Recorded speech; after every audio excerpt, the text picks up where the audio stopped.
దేశంలోనే ఇంకుడు గుంతల నిర్మాణాల్లో జిల్లా అగ్రస్థానంలో ఉండాలి. జిల్లా కలెక్టర్ జితేష్ వి. పాటిల్. జల Sanchay Jan Bhagidari catch the rain అమలులో భాగంగా దేశంలోనే జిల్లాను అగ్రస్థానంలో నిలపటమే లక్ష్యం అని జిల్లా కలెక్టర్ జితేష్ వి. పాటిల్ అన్నారు. బుధవారం కొత్తగూడెం హమాలీ కాలనీలో జల సంచయ్ జన్ భాగీదారీ అమలులో భాగంగా కలెక్టర్ స్వయంగా ఇంకుడు గుంతల నిర్మాణానికి ఎంత సమయం పడుతుంది, ఎలా నిర్మించాలి అని పరిశీలించారు.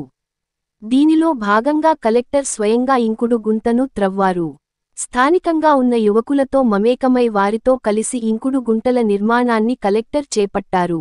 ఈ సందర్భంగా ఆయన భూగర్భ జలాలను అభివృద్ధి పరచడానికి ఇంకుడు గుంతల ఆవశ్యకతను యువకులకు వివరించారు. 1 నుండి 1 ఇంకుడు గుంత తవ్వకానికి గంటన్నర సమయం మాత్రమే పట్టిందని, యువకులు గ్రామస్తులు పెద్ద ఎత్తున భాగస్వాములు కావాలని, భవిష్యత్తు కాలంలో నీటి ఎద్దడి లేకుండా ప్రతి నీటి బొట్టు వృధా కాకుండా ఇంకుడు గుంతలను ఏర్పాటు చేయాలని కలెక్టర్ సూచించారు.